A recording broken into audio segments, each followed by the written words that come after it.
Hindi po biro ang bagsik. Hindi rin biro ang pinsarang iniwan ng isa sa pinakamalakas na bagyo sa buong mundo sa kasaysayan. Matapos mag-landfall sa ika-6 na pagkakataon, 3 ang bilang ng patay, habang 7 sagatan sa tala ng NDRRMC.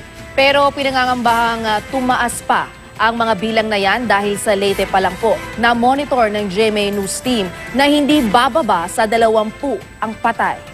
Mula sa Leyte, saksi si Jiggy Manica. Kanina ngang umaga ay nasaksihan natin ang mismong hagupit ng bagyong Yolanda at tila maikukumpara ko na nasa isang washing machine yung aming pwesto kanina habang hinagupit ng paikot-ikot na hangin na napakalakas. Ipapakita namin sa inyo itong kuha ng team na pinamumunuan ni Laban Yuber at ng satellite team dito po sa may Leyte. Ito po yung simbahan kung saan sila nagkubli kanina.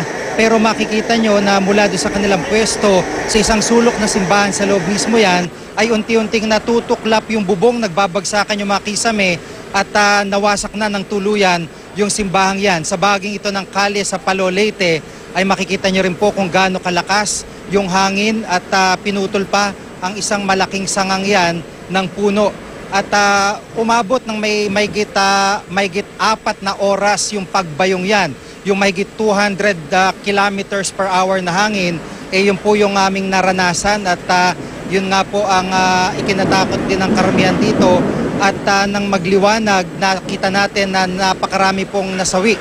Doon lamang sa aming pwesto sa may Tacloban City ay naanod sa may coastal area yung pong 11 katao kagad. Isa po doon ay bata at ito po yung aming kinapopwestohan kaninang umaga. Makikita nyo, napahilig ng malakas na hangin ang puno ng nyug na yan. At sa video po na susunod yan, puputulin po, pinutol ng hangin ang puno ng nyug na yan. Yan po ang sitwasyon ng aming inabot kanina. Yung hotel, mabuti na lamang po ay at medyo matibay, bagamat yung tisa na bubungan yan ay nagkabitak-bitak at nagliparan din. Pero kung mahina-hina pong pundasyon ay maaari ring pinabagsak dahil yung pader ng aming kwarto ay nag-crack.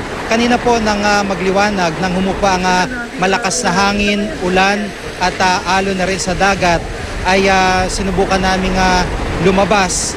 At dyan nga po sa may bahaging yan ng downtown Tacloban ay makikita nyo yung mga sasakyan nagkapatong-patong, binaha yung mga kali, yung mga matatanda na kinakailangang i-evacuate dahil po may mga sugat ay binubuhat kung saan-saan. Mga 6 na oras po nilakad namin mula bayan ng Tacloban papunta rito sa bayan ng Palo para makabot dito sa satellite. At ito po ang isa sa mga ama na bit-bit ang kanyang nasawing anak. 6 na taong gulang na batang babae po yan, nasawi sa isang evacuation center matapos na tumaas ang tubig at matrap ang mga bata sa naturang evacuation center sa mismong kabayanan ng Tacloban.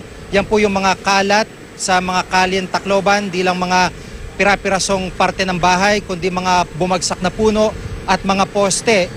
Yung po mga posting yan, siguro mga hindi bababa sa 50 ang posting yan na nakabagsak sa mismong Maharlika Highway. Kaya isa sa mga poproblemahin din ng mga rescuers at ng mga relief magdadala po ng relief goods ay ito pong kalsada dahil walang madadaanan kahit mismo mga motorsiklo ay tumatanggi pong bumiyahe. Kaya ginawa namin ay nilakad na lamang po namin papunta dyan dito sa bayan po ng Palo.